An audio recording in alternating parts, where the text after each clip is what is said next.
The world is now talking about the establishment of a Palestinian state as part of the end of the war between Israel and Hamas. So I want to ask, does anyone imagine that after the September 11th attack, Al-Qaeda should have received their own state? Does anyone imagine that after ISIS' sadistic massacres, the world would recognize them and hand them their own state on a silver platter? So why is it any different when it comes to the terrorist organization Hamas, which on October 7th infiltrated Israel and committed a genocide here that included atrocities that humanity had not seen for decades?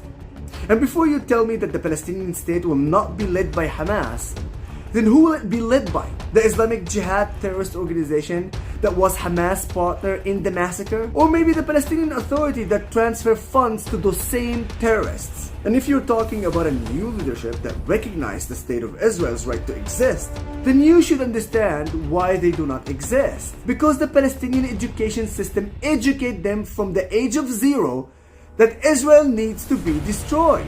It's not for nothing that they shout, "From the river to the sea, Palestine will be free." But for one moment, just one moment, did you not even think to ask whether or not Israeli society can trust the Palestinians after all the atrocities?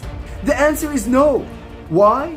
Listen to the data of a survey conducted by the Palestinian Center for Service and Policy last December among Palestinians in Gaza and the West Bank. It turns out that an absolute majority supports the massacre of October 7th. So if anyone really wants peace in the region, instead of rewarding the Palestinians for terrorism, and instead of sending a message to all the terrorists in the world that it turns out terrorism pays off, demand that the Palestinians renounce terrorism, that they recognize the state of Israel as a Jewish and democratic state, that it's not going anywhere, that they change their education away from hatred and terrorism, and demand before anything else that all our hostages come back home now. It's forbidden to reward terrorism, and certainly not with a country.